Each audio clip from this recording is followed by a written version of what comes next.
el hombre ha aprendido a vivir con la variabilidad del clima, aunque a veces resienta los efectos que tiene.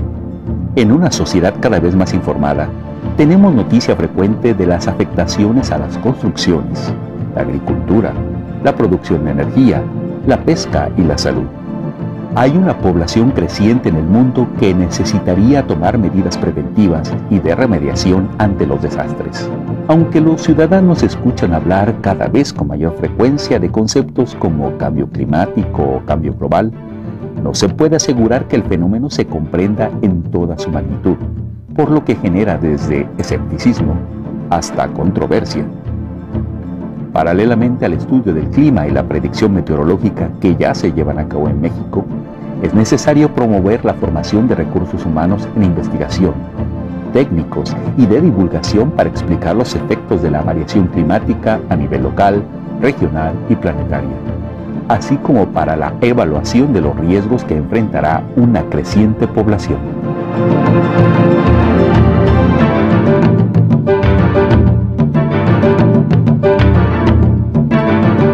¿Qué tal? Bienvenidos nuevamente a La Sombra de Prometeo, Conversaciones sobre Ciencia, un programa de la Coordinación de Universidad Abierta y Educación a Distancia y la Facultad de Ciencias.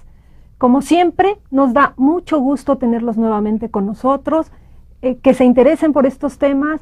Van a ver que nuestros invitados, que siempre son personas muy preparadas en los distintos ámbitos que trabajan, intentarán conversar con nosotros, acercarlos, darles información y sobre todo proporcionarles elementos que probablemente les permitan formarse un punto de vista. Los acompañamos, como en otras ocasiones, el doctor Ramón Peralta Ifavi, director de la Facultad de Ciencias, y su servidora Patricia Magaña. Muchas gracias. Hola Ramón, ¿cómo estás? ¿Qué tal, Patricia? Pues sí, aquí estamos otra vez dispuestos a platicar sobre lo que es la ciencia, lo que es lo que hacemos, y sobre todo en el ámbito de la Facultad de Ciencias, donde tenemos nuestras 5 licenciaturas, todas conectadas con la ciencia, que son la actuaría, la biología, las ciencias de la computación, la física y las matemáticas.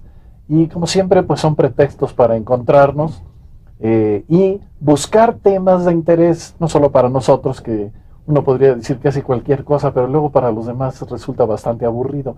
Aquí en realidad en esta oportunidad tenemos como título de nuestro programa el clima y los seres vivos. Y un poco la pregunta es, ¿son enemigos o son amigos? Y para eso tenemos aquí a 2 estimados amigos, colegas universitarios de primera, que son los doctores Víctor Magaña Rueda, especialista en el tema de huracanes y clima, y luego tenemos al doctor Alfonso Valiente Manuel, que es especialista, digamos, en plantas, zonas semidesérticas y cosas que tienen que ver con seres vivos. Muchas gracias por estar con nosotros.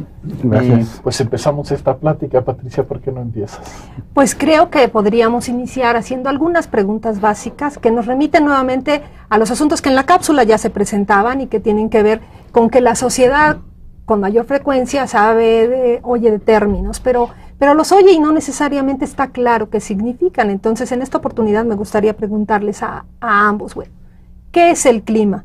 ¿Es lo mismo el clima, el tiempo, el pronóstico meteorológico? A ver, un poco diferenciar esa parte y luego pasaríamos con Alfonso a hablar de la parte viva. Víctor, por favor.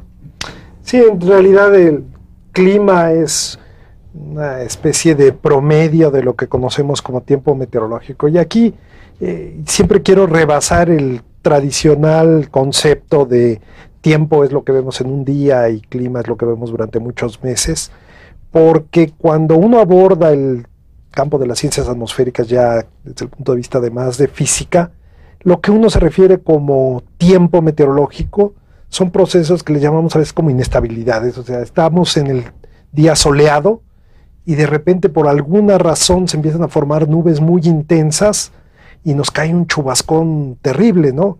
Eso es lo que llamamos una inestabilidad. Y luego volvemos a la condición más o menos estable. Entonces el tiempo meteorológico está formado de todas esas inestabilidades que van ocurriendo día con día, mientras que el clima es cuando más o menos sacamos el promedio o las estadísticas, no nada más el promedio, sino todas las estadísticas de cómo se va comportando el tiempo. Aquí nos lleva a 2 cosas muy importantes.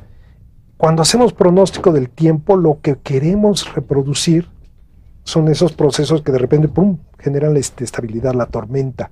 porque nos interesa saber si hoy va a llover y qué tan fuerte va a llover, y eso es lo que nos tratan de decir. Mientras que cuando pronosticamos el clima, queremos saber más o menos si va a estar por arriba de lo que estamos acostumbrados, por abajo, o cuál va a ser la estadística de esas perturbaciones muy intensas. Y tiene un fondo muy importante, mientras que en los pronósticos del tiempo queremos que nos digan no tan solo si va a llover, sino queremos que nos digan como cuánto va a llover. En el otro hablamos de querer pronosticar probabilidades en la parte del clima. Es tan extenso esta parte de las probabilidades y el clima. En realidad todo lo que surgió en las ciencias de la física como teoría del caos viene mucho de todo este análisis de diferenciar un poco tiempo y clima. Y entonces un científico muy famoso, padre de toda esta teoría del caos, Ed Lorenz, decía: tiempo es lo que tienes, clima es lo que esperas. Y entonces cuando uno lo analiza tiene que ver con esa diferenciación entre lo determinístico contra lo probabilístico. Yo estoy seguro que cuando muchos más entendamos cuál es la diferencia entre estas dos cosas, las decisiones que tomemos, por ejemplo, en prevención de desastres, van a ser mucho más acertadas de lo que han sido hasta ahora. Bueno, luego vamos a empezar a ligar estos temas, pero Alfonso, ¿por qué no nos empiezas a platicar en esa parte cómo los seres vivos hemos interactuado a lo largo de nuestra historia como seres vivos con el clima, y cómo definirías entonces esos conjuntos de organismos que viven, digamos, en la naturaleza, cómo interactúan con el clima? Un poco la ecología, que es esta ciencia que también en un tiempo se puso muy de moda y todavía oímos hablar del término, habla de ecosistemas. También platícanos un poco de esto, por favor.